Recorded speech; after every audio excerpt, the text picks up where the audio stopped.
საქართველოს პრეზიდენტს ერევანში სომხეთის პრეზიდენტმა უმასპინძლა გაიმართა დახვედრის ოფიციალური ცერემონია. პირისპირ შეხვედრის შემდეგ მიმდინარეობს შეხვედრა გაფართოებულ ფორმატში. სოფო ბერიძე აშუქებს ვიზიტს და პირდაპირ ეთერში გვერდდება. სომხეთის პრეზიდენტის სასახლეში ახლა საქართველოსა და სომხეთის დელეგაციებს შორის გაფართოებულ ფორმატში მიმდინარეობს შეხვედრა. მანამდე, რა თქმა უნდა, გაიმართა ორი ქვეყნის პრეზიდენტს შორის პირისპირ შეხვედრა. დაახლოებით 1 საათს გაგრძელდა ეს შეხვედრა. დილა კი, რა თქმა უნდა, დაიწყო ტრადიციულად პრეზიდენტის სასახლეში დახვედრის ოფიციალური ცერემონიით, რა დროსაც გაჟღერდა საქართველოს ეროვნული ჰიმნი, ისევე როგორც სომხეთის ეროვნული ჰიმნი და პროტოკოლის შესაბამისად უკვე ამის შემდეგ პრეზიდენტებმა საკუთარი დელეგაციები წარუდგინეს ერთმანეთს. ამის შემდეგ კი მათ უკვე გადაინაცვლეს პირველ რიგში სწორედ პირისპირ შეხვედრაზე და ახლა უკვე მიმდინარეობს დახურულ ფორმატში, გაფართოებულ ფორმატში საქართველოსა და სომხეთის დელეგაციებს შორის შეხვედრა.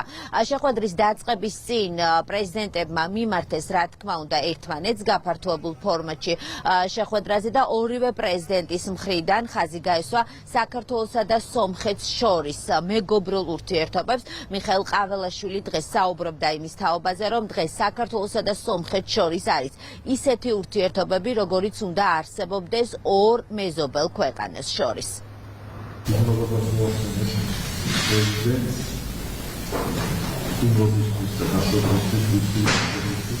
ჩემთვის როგორც საქართველოს პრეზიდენტის პირველი ვიზიტია და მოხარულია და ბედნიერება მომწონს მეგობრებთან მეგობრულ საქმეში, სომხეთში.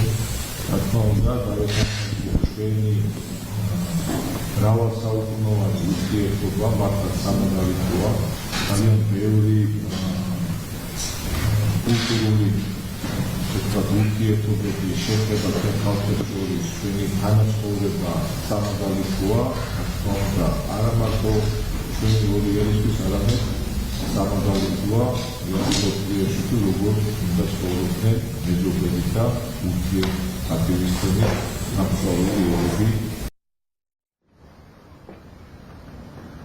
და რაზე ისაუბრეს პრეზიდენტებმა პირისპირ შეხვედრაზე, პრეზიდენტის ადმინისტრაციის პრესსამსახურის ინფორმაციით, რა თქმა უნდა, მიხეილ ყაველაშვილმა საკუთარ სომეხ კოლეგასთან ისაუბრა საქართველოსა და სომხეთს შორის მეგობრული და პარტნიორული ურთიერთობების გაღრმავების პერსპექტივაზე.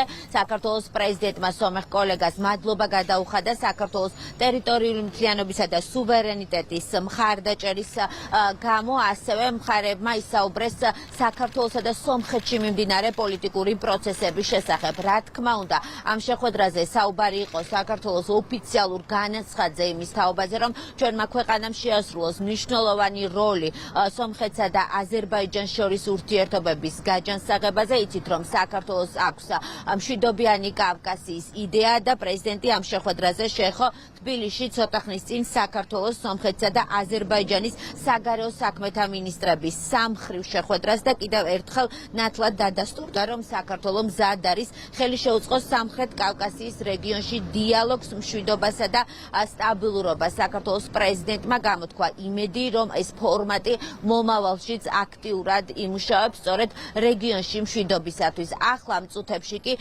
საქართველოსა და სომხეთის დელეგაციები გაფართოებულ ფორმატში მართავენ შეხვედრას, რომელიც წესით რამდენიმე წუთში უნდა დასრულდეს და ამის შემდეგ უკვე მედია მოვისმენთ ორი პრეზიდენტის ერთობლივ განცხადებას.